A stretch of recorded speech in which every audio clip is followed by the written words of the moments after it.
So this week we're going to talk about tsunamis. The good news is we've kind of already talked about them a little bit. So when we talked about earthquakes, we mentioned that one of the hazards associated with earthquakes would be a tsunami. So the good news being that there isn't a ton of new information, so we won't be hopefully overwhelmed by all the new information that you're going to have to remember this week. So we're just going to blaze through this PowerPoint. Mostly there's just some imagery and things like that to talk about, how devastating potentially tsunamis are, how they form, and all that kind of good stuff. So let's run through this really quick here.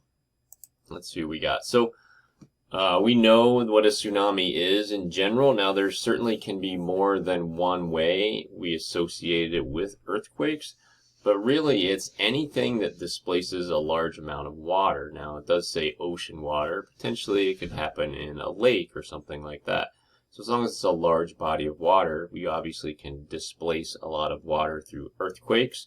We need some vertical uplift there, but we can have landslides, so material that slide off, say, a volcano or a steep mountainside, and splash into the body of water. So think of like cannonballing into a pool. You displace a lot of water when you do that, and you generate a wave that moves outward from that impact. So that means that landslides, volcano eruptions and collapses can do that. Underwater volcanoes, asteroid impact, of course, could do that too. So some object striking a body of water could do that. So not just earthquakes, but those are probably more common ways that we get tsunamis. And so we could see that there are some tsunamis that have been recorded in the past, some very large. These here with the M's are from earthquakes, and you can see large earthquakes, especially ones that happened relatively recently, or large tsunamis, pardon me, are from big earthquakes that happened. But there is this example here of Krakatoa when we had an explosion and a collapse that generated a big tsunami. And of course, they have the potential to do some damage. Now, there's small tsunamis that occur maybe more frequently, but they might be a couple feet or something like that. So they're recorded, but they don't really have the impact. So we need a lot of displacement, a lot of movement of water. And so usually that takes a very large earthquake to do that. So if we talk about earthquakes, we usually need something pretty big. So we need a very large earthquake to kind of generate enough uplift. So what we're talking about here is a collision between plates. In general, this is occurring where plates are colliding, and typically at subduction zones, because we talked about this a little bit in the previous module about how we get an uplift, how the plate is deformed. And so you kind of deform the plate a little bit. So in the video you watched last week, they talked about this, where you had uplift of the crust in some areas and downdropping. So if we uplift the crust underneath the ocean, we're displacing all that water that's above it. And remember, the contact between the plates is not right at the coast where the ocean and the land meet. It's out, hundreds of miles in the ocean where the ocean's fairly deep. So if I uplift the ocean or the rock from the collision of the plate, say the eruption and the rebounding back of the plate, let's say I uplift the crust 10 feet, I'm uplifting 10 feet of water for the entire length of that fault, and that could be hundreds of miles. And of course, I might be at 4,000 feet deep in the ocean. That's a lot of water, and this has a lot of mass to it. And this is why when the uplift occurs, it's moving a huge amount of water that has a lot of energy. And so these waves travel super fast, and they actually in deep ocean don't generate a huge high wave because they're so big. And so what we usually see is in deep ocean water, we might have a tsunami wave that's 5 feet, maybe 10 feet. So maybe, 2 to 3 meters tall. But as it moves away from where it's generated, it picks up speed, and the wavelengths are really long, which means crest to crest is really long. These wavelengths can be miles long. But as it gets close to the coastline, it kind of crushes up a little bit. We'll talk about that in just a second. But it slows down, which means the wavelength decreases and the wave height increases, so it kind of gets squished down. and that's when it gets pretty tall, and we can have this problem with large height waves kind of impacting. So this is kind of some facts about that, right? So we need a big earthquake. It can travel very fast. In the deep oceans, it's not that high, but as it gets close to the coastline, it slows down, and we get this increase in height of the wave. So let me show you a little graphic to illustrate that. So here we can kind of see that we're having some uplift event. We need some vertical motion to move the water. So we move a huge amount of water up maybe 10 feet.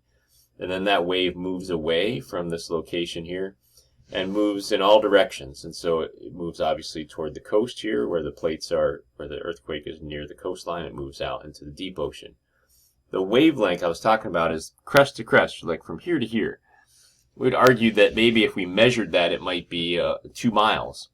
But what happens is as the wave gets closer and the depth of the water decreases, the friction caused by the decreasing depth here causes the front of the wave to slow down. So imagine if I have a wave and it's 2 miles long from crest to crest, and here it comes moving it. So like when you go to the ocean and you see waves, you can see sets come in, right? So the wave crashes, and then you go back out, and then maybe, I don't know, a couple seconds later, another wave comes in. They might be 10, 20, 30 feet wave to wave. So that's not very big distance. We're talking 1 to 2 miles. And so that's a big wave. And so what happens as the wave gets close to the coastline, the front of the wave slows down, but the back of the wave, because it's a mile away, is still in deeper water. It's still moving pretty fast. So you can see that my wave kind of gets compressed. It's almost like a traffic jam, right? So the front of the wave slows down, the back of the wave is cruising up fast, and it has to slow down, and it starts to pile up. This is how we can get tall waves when it gets toward the land, and in the deep ocean, it's not very tall. So the two things that cause most of the damage are the wave height and, of course, the volume of water. So just like we talked about with waves crashing on the beach, when you see it crash and it kind of moves up the beach a little and then falls back down. Tsunami waves do that too, but when they crash, because they're so long, even though they've compressed a little, they move inland for maybe a mile, and then they recede. And so because there's so much momentum with that big volume of water that has a huge amount of mass, it doesn't slow down very easily. So it doesn't have to be 100 feet tall to do damage.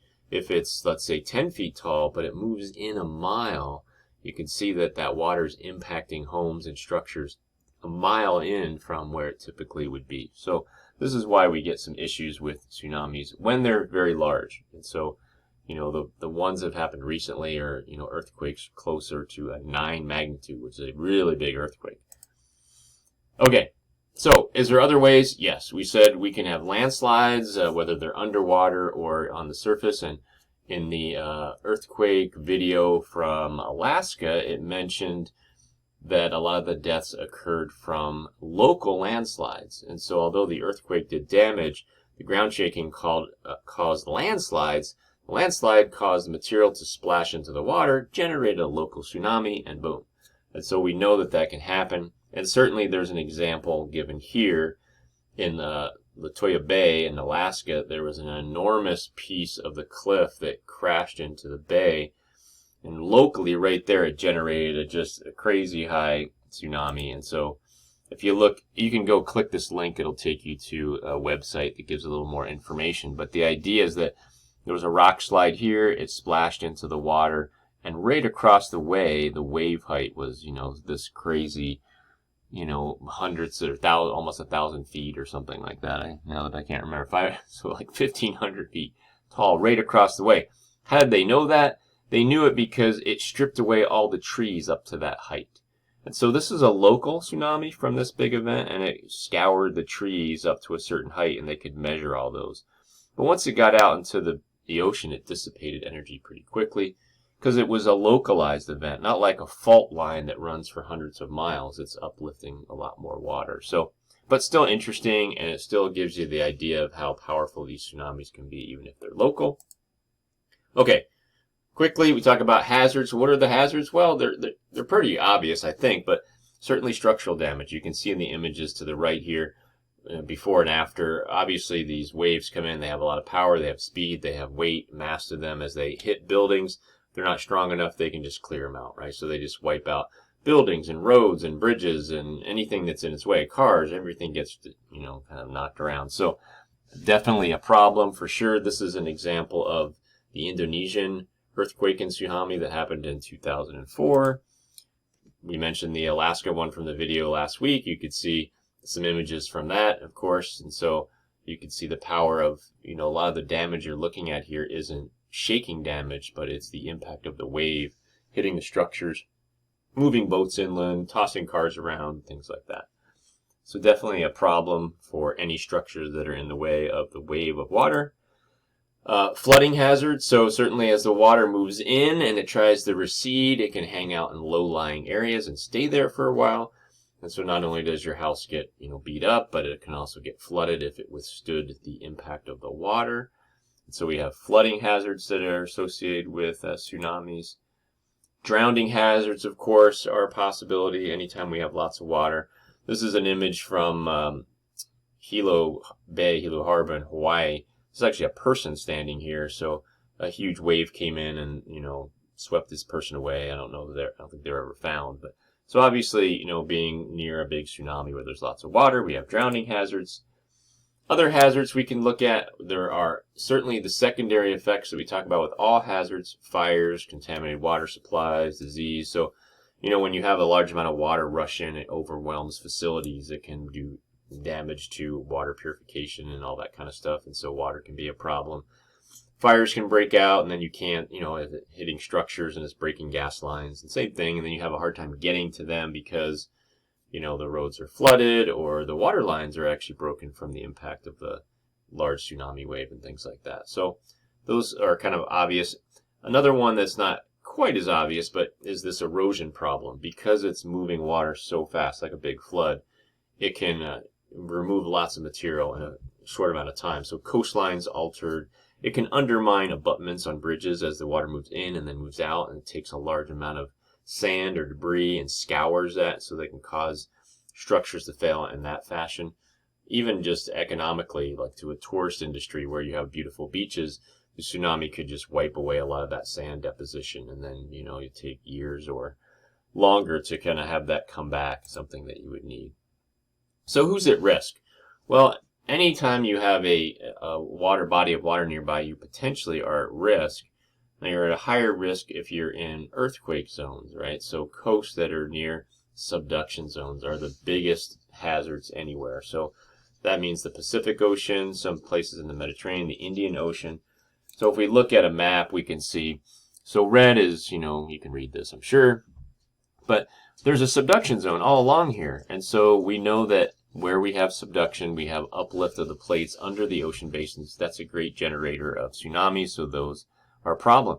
Here in the U.S., right, as we come up this way, we change boundary types, right? This is a strike slip, no vertical uplift. Tsunami hazard is not great here. But as we move up a little higher, we have more subduction here where the cascades are being formed. That's a problem. And then all the way around here, on the other side, the ring of fire, subduction, subduction, subduction. Those are the highest risk. Places that are far from areas where there's subduction, like the East Coast, very low risk. Right? So we can kind of evaluate those areas. And this is, threw this up here just because it gives you an idea, certainly, of how impactful they can be, but that there are a lot of tsunamis that may happen in a current, decade, which is what this is recording. They've got non-damaging ones. So certainly in the most recent data set from here, which is not so recent, but in the 90s, there was 76 tsunamis, but these didn't do any damage, and there were 21. So what is that? Close to 100 in that year. So 10 maybe a year, and a small percentage, maybe 2 would be damaging every year. So there are tsunamis that are generated that don't do any damage. So as always, we want to go into how do we mitigate? So how do we keep people from dying? So certainly building codes, just like for earthquakes, if you're in a tsunami area, we want building codes that have things built to withstand impacts and things like that. And also specifically made structures like these vertical evacuation. So some areas they have this the only thing that serves as a purpose besides the sightseeing platform is if there's a tsunami, you could hide up here and the waves would come underneath and you'd be safe. There's also structures that kind of do double duty. like a school, but it's also a tsunami refuge area, or a structure like this where you can kind of go up on the top and be safe, but the bottom can be used for other things when there's not a tsunami going on. So we can have that happen. Another way is kind of what we talked about, where's the hazards. If we can find out where the hazards are, then we can tell people, hey, you need to invest in some type of plan when a tsunami would strike, and over here, we're not really care about that. So just like earthquakes, we want to find out where the hazards are so we can tell those people to prepare. And of course, the hazards or the assessment can be global, or it can be more local, like, all along the coastline of a state, or it can even be in a bay area here. And mostly what you're doing to map the risk is elevations, right? So you do some calculation that would estimate the size of an earthquake that occur, how much uplift that could generate, and then that would give you an idea of potentially the size of the wave that might come. And if you think that a 16-foot wave could impact this area, then anything below 16 feet is at risk, right? And so you could give some different, risk assessments and things like that. You can change some of the land usage. And so in some areas you could say, look, this is a low-lying area and we get tsunamis. We're going to turn this into a park instead of a building. And so that way it can still be useful, but there's not a hospital or a school there, right? So determining how you use your land. Like other hazards, information is power. So if we can tell people what to do, we like that, right? Inform the public.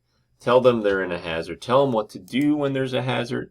So a lot of places there's signs that tell people near the coastline, this is what you do if you're in these regions. Gives you, where do you go and things like that. We can do some structural things. In Japan, they build seawalls. So sometimes there's large walls that surround a community, and the idea is to deflect the wave or reduce the energy as it tries to move over here. So as long as it's tall enough, it could have some impact on the amount of water that gets into the low-lying community. We can do offshore barriers, like in Hilo Bay, they have this rock face here that does a couple things, but one is it can deflect the wave energy away from the harbor and protect some people that way. We can have some natural barriers where we either grow them ourselves or they just happen to be there, but places in the Gulf and things like that where there's plants that can absorb the wave energy, right? As long as we don't destroy them, they can slow down some of the waves and some of the energy and dissipate it. And there's even some onshore barriers. So here's an aerial view of a mountainous area, but of course we live in the low-lying areas, and if there's a tsunami, it would be funneled into this low-lying area and wash up into this valley here. And so there's a little structure that goes across the valley here. It almost looks like a dam. But the idea is that it lets water out just from runoff and things like that. But if there's a tsunami warning, it would block it off and it would act like a barrier and to keep the water from hopefully moving into the valley here. Other things we can do, some prediction methods. Well, it's kind of like earthquakes. We're really not going to predict these like, tomorrow at 10 o'clock there's going to be a tsunami, especially because most are related to earthquakes and we can't really predict earthquakes. But tsunamis can travel extremely long distances, and one of the things we talked about was a tsunami generated from, let's say, the Oregon-Washington coast could go all the way to Japan and vice versa. That's a long distance. But what we can do is put sensors in the ocean basins, and there's a system called DART. It's an early warning system. And there's basically a pressure sensor here, and as the wave moves over, the height of the wave adds more depth here, which would be an increase in pressure. And it would send a warning, and then that could be recorded. And then if we knew there was an earthquake nearby and we got a warning on this, wave sensor, we could then tell people, hey, there's a potential tsunami coming your way. Get your people out of there. And so that's kind of the best we can do. The good news is, once again, it's like the earthquake system. When there's a tsunami and you are right near where the earthquake occurred, like, maybe you're 100 miles away, you might have 20 minutes. If you're across the Pacific Ocean, you might actually have, 20 hours or something like that. So it can be useful in that, in that effect. What else I got for you? Oh, and of course there's a little animation, right here you can go watch that shows how it kind of works, the DART system. So, the deal is, this is what we do, right? So, We monitor earthquakes because we know that that is one of the main causes of tsunamis. We have the tsunami system. We have some tidal gauges. We have those buoy sensors. We have structural controls.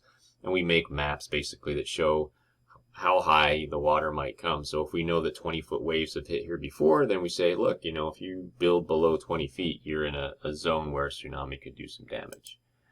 And then I just threw up a few examples of the most recent and most devastating ones. So in 2004, there was a huge earthquake in Indonesia, and a huge tsunami was generated from that. It was kind of ridiculous, and the amount of people that were killed was just crazy, horrible. There was no tsunami warning system in the Indian Ocean at the time of this event. There was a lot in the Pacific, but none in the Indian Ocean. The video you're going to watch this week will talk about that. So there's some more information you can learn about that there. This is just a little indicator of wave heights and times. This was where the earthquake occurred, and actually a tsunami was actually felt in every ocean basin, though of course far away over here it might have been like, you know, measured at 2 to 3 inches, but of course right here it was measured at potentially as high as 100 feet. So the farther away you are, the less height because the energy is dissipating. And then the other large tsunami we've seen recently was in 2011, another enormous earthquake, another subduction zone, which is what the Indonesian one was. And same thing, you know, lots of damage from the earthquake, but a ton of damage from the tsunami that was generated. And once again, you can kind of check the link here if you want to read a little more about it. But there was some heights of 132 feet that were recorded in some places, so kind of ridiculous. We talk about wave heights. These are extreme events for sure. So the earthquake kind of happened out here, and this was the coastline that was all impacted by that. I think there's another little picture just indicating the fatalities and things that were impacted from the tsunami event, which was pretty crazy. And another indicator of wave heights and distance from where the tsunami was generated. So even in the U.S., we got some elevations. And so the shoreline, the coastline is going to dictate the height of the wave. So just because, you know, 10 miles up the beach, the tsunami height was a foot, where I'm at, it could be 10 feet. Because the properties of the ocean floor where I'm at is going to dictate the wave height. If there's a gradual change in height, where it's not a very big change in elevation, that's bad. It can allow the tsunami to run in very far and high. But if there's a deep cliff or something like that as the ocean meets the land, then that can slow down the wave and absorb some of the energy. So it's really kind of, there is certainly the farther away you are, the less high the waves would be. That's a general rule, but you could see in some places they're arguing that there were some reasonably high wave heights pretty far away. And then, you know, these were similar distances, but they're showing, you know, some higher wave heights, and that has to do with what the coastline looks like. So certainly that comes into play. And then the last thing is there's what we talked about last time, the Cascadia Fault, because it is a subduction zone. And we know there's been some here. Their concern is that what's happened in Japan and Indonesia might happen in Oregon and Washington there. So it's something to be aware of. So that's a concern for people that live there, and something that hopefully people will be educated about, and then we won't have those horrible things happen. And so if you're ever hanging out somewhere near a low-lying area beach and you have an earthquake, this is what you do. You run. Not toward the ocean, not toward the water as it recedes, but away, away, away, right? And get high. High up in elevation, and that can hopefully save your life. So that's what I got for you. Watch some of the videos, and there. I didn't think it was going to be a lot. Ended up being a little longer than I wanted. But still, there's not a lot of new information, I think, in this module, so might be a little easier of a week for you.